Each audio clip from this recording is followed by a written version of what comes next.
And it's time for Lefties Losing It, and we've got some gems for you tonight. Let's start with the Democrats finally realising they have a problem with young men. Yes, young men have abandoned the party in droves, and the Dems think they have just the woman to lure them back. As the saying goes, if you're not at the table, you're on the menu. Yes, that's Democrat operative influencer Olivia Juliana, and she loves young men. She loves the frat boys, and she thinks she understands them and how to bring them back to the Democrats. I spent a lot of time on college campuses, and I spent a lot of time with young men. I love young men. I love frat guys. And in that, I realized, like, even the ones that identify as conservative are almost always pro-choice. They're almost always pro-gay marriage. You'd be surprised at the number of them who supported Black Lives Matter. Yes, I'm sure conservative young men are huge backers of the neo-Marxist, anti-American, anti-police movement known as BLM.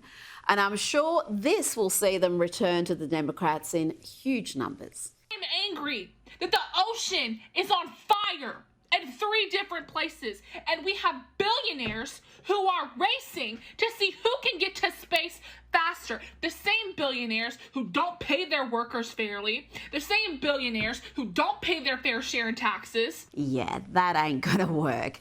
Now, here is a law professor and wife of MSNBC host Chris Hayes, Kate Shaw, who decided to lie or at least mislead Senator John Kennedy from the great state of Louisiana, and that was a mistake. Big mistake. Huge. You said there are some members of the Supreme Court that are evil. Which justices were you talking about? I'll take it your word, Senator. I don't recall using that word, but... All right, here's what you said. You were talking about the majority opinion in Muldrow v. City of St. Louis. You said, quote, Justice Kagan, will she be able to control the opinion's future distortion by her evil colleagues? Probably not, end quote. Who were you talking about? Sir, I'm very skeptical. If there's a transcription, it was probably a transcription error. I do not think I said... No, you said it. Why don't you own up to it? Which you call some members of the Supreme Court evil. Now, which ones do you think are evil? I would have to refresh my recollection. I've been very critical of some members of the Supreme Court. You made that statement, aren't you? I'm You're an officer Senator, it doesn't sound like something that I would say. You know what I'm embarrassed at? That you're teaching our kids. I don't refer to Supreme Court justices as evil in the classroom, on sir. Your podcast, April 22nd, 2024. Okay, well, big as Dallas. And you're an officer of the court, and you're here advising us to be respectful of federal judges, and you say they're evil members of the United States Supreme Court? Gag me with a spoon. Gag me with a spoon, indeed. How many times did she lie or mislead there, claiming she never said it? It was a transcription error. It's not language she'd use. Well, Professor Shaw, as the kids say, here is the receipt. And by the way, she said this only last year. The result, deftly constructed opinion by Justice Kagan. Will she be able to control its potential future distortion by her evil colleagues? Now, this is how you handle the leftist activist media. You do not allow them to play linguistic games. Don't allow them to obscure the truth by using their preferred terms that are inaccurate and designed to manipulate. Watch Stephen Miller on CNN give a masterclass on how you handle these activists. An undocumented migrant sent a letter threatening to kill the president, promising to self-deport after the assassination. CNN reporting shows that investigators believe the migrant was set up. It was a victim of a setup. What is the administration going to do now? And this is an undocumented immigrant. I do want to note that. But this was someone who came forward, was a victim of a crime, and now law enforcement believes he was set up. Go ahead. Well, I want to clarify what you mean, so we're talking about the same thing. Are you saying this immigrant was here illegally? Yes, but I am, and that's why I said that. I clarified that. You said undocumented, and I wasn't clear what that means. I'm assuming they have a fake ID. I'm assuming they have a fake social security number. That's neither here nor there. That's getting away from the question, Stephen. I want this to be, and call me naive, a good faith discussion about what's happening right now. But when we use language that's designed to obscure the truth, that's not good faith. An illegal alien is an illegal alien. They're not an undocumented migrant. Okay, that's fine. Yes, that is fine. Don't let the left play these word games to deliberately conceal the truth, to manipulate. Remember, he who controls the language controls the masses. Don't be controlled.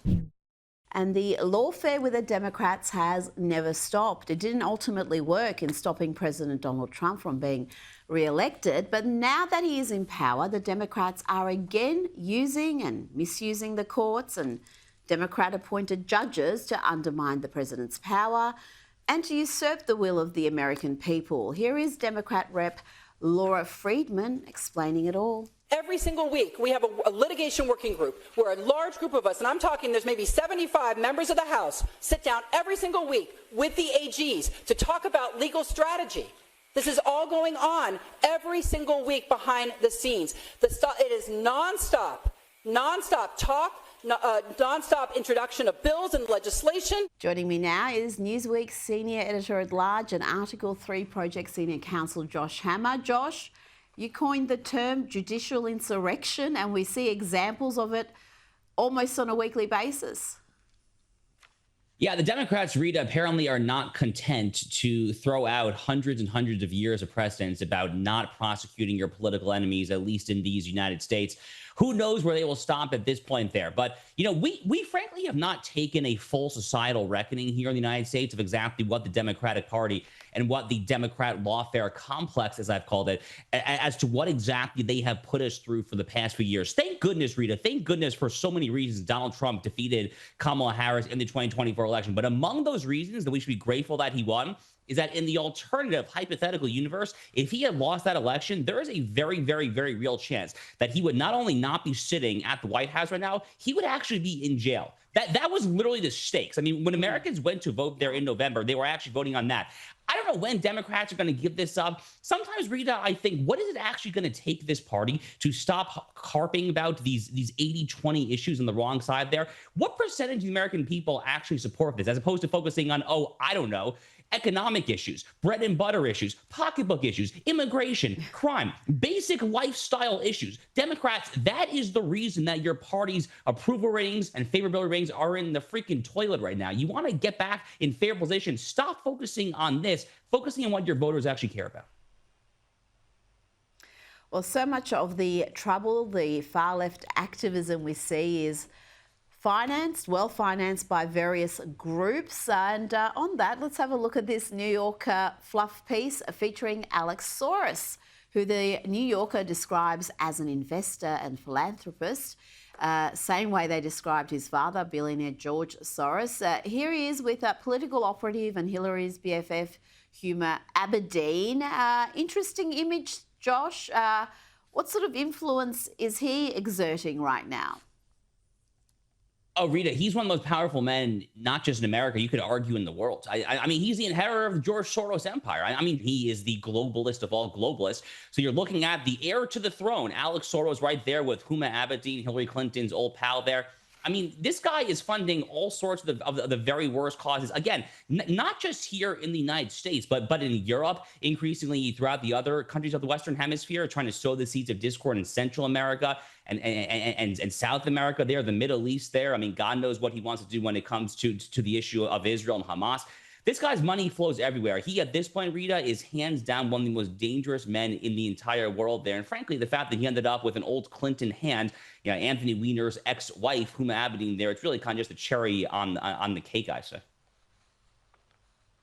Now, I'm going to ask you about Elon Musk's attacks against the so-called Big Beautiful Bill shortly. But just first, here is Elon Musk on how the likes of George Soros can take a relatively small amount of money and use it to exert enormous influence via NGOs. It's kind of a hack to the system where, you know, someone can get an NGO stood up for a fairly small amount of money. Like George Soros was really good at this. Like George Soros is like a system hacker. Like he figured out how to hack the system. He figured out that you could leverage a small amount of money to create a nonprofit, then lobby the politicians to send a ton of money to that nonprofit, so you can take what might be, you know, a $10 million donation to a nonprofit to create a nonprofit and leverage that into $1 billion NGO.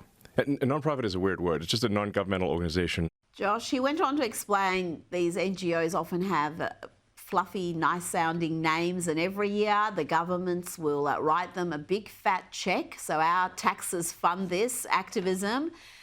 Is that what was really uncovered when the USAID program was properly scrutinised? Yes, that was exactly what happened there. And by the way, USAID remains to this day one of Elon Musk and Doge's greatest successes, arguably their single greatest success here in the United States was uncovering the NGO rot inside of USAID. I mean, who in the world thought that the U.S. taxpayer was underwriting so-called NGOs to promote things like so-called gender-affirming care surgeries in the Democratic Republic of the Congo, or DEI in Malaysia or Burma there? I mean, look, Rita, I already had a pretty low expectation, a pretty low baseline as to what I, as a U.S. taxpayer, was subsidizing there. I don't think I frankly knew the half of it until I saw some of the stuff that Elon Musk and his Doge team were trying to get out there at USAID in particular. So yes, that is exactly what he's talking about in this clip there. He's talking about these so-called NGOs. Soros happens to run one of the most infamous of them, the so-called Open Society Foundation, but there are so many. There are more than one can count. The real key here, though, is that the USAID cuts, the Doge cuts there, Congress has to actually get that into law. They're not part of the so-called big, beautiful bill. God willing, we'll be signing that into law sometime sooner rather than later, though.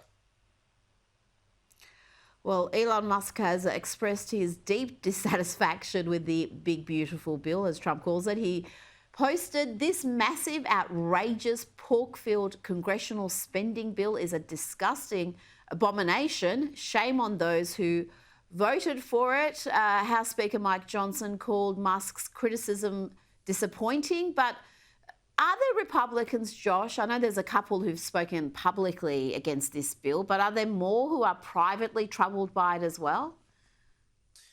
But Rita, I have to say that the break off of the Trump-Musk bromance was probably the most easily predictable thing of my entire adult lifetime. I mean, you have on one hand Donald J. Trump, probably the single most famous person, literally number one in the entire world. And on the other hand, you have the wealthiest guy in the entire world there. So when you have these two just utterly larger-than-life personalities there, I mean, it's kind of only a matter of time until there ends up being some sort of unraveling. But there's also a little bit of an ideological difference between Elon Musk. Elon Musk is essentially coming from a small government, shall we say, 2010 Tea Party era starting place there. He's a guy who's taking that proverbial chainsaw as the Doge master, trying to basically cut the excesses of government there. But Donald Trump, the whole point of MAGA and America First is to ditch the old school libertarian inspired stuff and to bring in this new nationalist populist coalition there. So I'm not the least bit surprised that they've found a major issue when it comes to the budget to disagree on. But yes, I do think that there frankly are more Republicans who probably held their noses to vote for this bill. By the way, that's not to say that the bill is a bad bill. I also would have voted for it, but frankly, as the least bad option. I'm still hoping, Rita, that the Senate can actually improve. There's a lot of stuff I think the Senate can do to improve this bill and then send it back to the House to finalize the version there. But yes, it's definitely not a perfect bill. Elon Musk is right about that. Now, Josh, I want to play you an interview that was on CNN recently featuring an Israeli hostage held by Hamas for 505 days. This is Omar Shem Tov, and he explains here that Hamas wanted Kamala Harris to win the election. Yes, it's him. He got me out. He got the hostages out. Before, we felt like nothing is happening, you know? And I remember ever since he came into the role, they were very scared of him. Yeah, they wanted... Who? Terrorists. We're afraid of Trump. Yeah, they wanted Kamala to be chosen, to be elected. You talked politics with them? Yeah. They wanted Kamala to be elected. When Trump became president, yeah, the way they treated us changed. Josh, he explained in that interview how after Trump's win, they treated him differently. They treated him better, abused him less, fed him more. And it just shows Trump's peace through strength strategy works. But on this conflict, it's still not over. Will this war continue until Hamas is no more? And is that realistic now? Because we're just going to have another variation of Hamas under a different name pop up almost immediately? So, Rita, the latest scuttlebutt that I am hearing is that a lot of high-ranking Israelis are quite serious about actually annexing, retaking over, whatever word you want to use, half to potentially 75% of the Gaza Strip, and essentially getting a massive security buffer for the rest of the Palestinian Arabs there. Whether or not that happens, I don't know. The thing with the Israelis, Rita, is you hear a lot of tough talk. A lot of these Israeli officials, they talk about raining fire and brimstone. Then oftentimes the walk is not where the talk is there. So I personally am kind of, I will believe it when I see it kind of guy when it comes to this. I think that the most palatable option in the mid to long term, Rita, is to get some more moderate Arab coalition of Saudis, Egyptians, Emiratis there to essentially run the Strip in a non-Islamist fashion with Israeli military secure patrol of the actual physical borders. That is probably the sweet spot as to where this ends up there. But as of now, the Israelis are talking a tough game. We'll see if they live up to it. Now, we've seen recruitment numbers for the army soar since November, since the election result. And we had a new ad featuring Pete Hegseth and Donald Trump drop recently. And the Marine Corps, they've also have released a new ad featuring a former veteran, Vice President J.D. Vance. Let's have a quick look. We care about excellence and we care about patriotism. And if you are awesome and you are a patriotic Marine, then we are going to do everything that we can to make you the most lethal fighting force the world has ever seen. And that is what we're doing every single day. No more quotas, no more ridiculous mumbo jumbo, no more diversity training. We believe the real strength and the real diversity in the United States Marine Corps is that you all come from every walk of life, come from every corner of America. Josh, morale is up. Recruitment numbers are certainly up. It seems the media's relentless negative campaign against the administration isn't having the desired impact, certainly not with those who are choosing to serve their country. You know, I kind of got chills down my spine watching that ad just now, actually. I mean, how wonderful is this? I mean, turning around the military's recruitment crisis is one of the #1 top goals in all of American foreign policy, domestic policy, whatever you want to call it. J.D. Vance, by the way, as a former Marine himself, one of the highest ranking former Marines, former military combat veterans in American history there. He's the perfect person to read an ad like this. So, by the way, is Pete Hegseth. I mean, one of the reasons, Rita, that I was so bullish on Pete Hegseth as America's defense secretary is that he's a young, telegenic, well-spoken guy who has fought in numerous post 9/11 wars in Iraq, Afghanistan, and so forth there. So when you have J.D. Vance there in the vice presidential suite, when you have Pete Hegseth at the Pentagon there, this is going to inspire morale. Get rid of the DEI, get rid of the wokeism there. Just make the military the world's single most ruthless, efficient, lethal fighting force. That's all these young recruits want, and thank God that's what they're getting. Well, the numbers speak for themselves. We saw this enormous surge right after the election result, and the numbers have stayed up ever since. Now, Josh, I played a clip of Stephen Miller earlier in the program, refusing to accept in an interview with CNN the anchor's use of incorrect terms like undocumented migrant as opposed to illegal alien or illegal immigrant. You've had some thoughts on this. I know you wrote about this for Newsweek. Why is it so important that conservatives push back when the left tries to use their preferred terms? So I love Stephen Miller. I'm a longtime unabashed Stephen Miller fan. I love the fact that he is wielding so much power in the Donald Trump White House there. But this particular fight, Rita, is deeply important. For literally decades, the left has understood what both George Orwell and Saul Alinsky, the great left-wing Chicago community organizer, they both preached a very similar message, which is that he who controls the language necessarily controls the discourse. You control the discourse, you control people's minds, you control how they deal and how they interpret and process reality there. But the left uses all sorts of ridiculous euphemistic language, so-called gender-affirming care when it comes to physical or chemical castration, undocumented immigrants for illegal aliens there, you know, bodily autonomy when it comes to snuffing out even a third trimester unborn child in the womb. I could go on and on and on. Essentially, no matter what issue you look at there, the left here in America has mastered the art of the euphemistic imperative. And Stephen Miller, I think, is leading this charge to fight back against it. But the onus now is on everyone else to continue this there. You cannot let the left control the terms of our discourse, because when you allow them to do that, they're ultimately going to set themselves up for victory in our great cold roiling civil war in this country.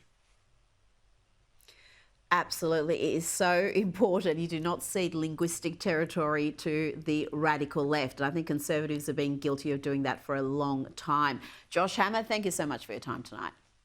Thank you, Rita.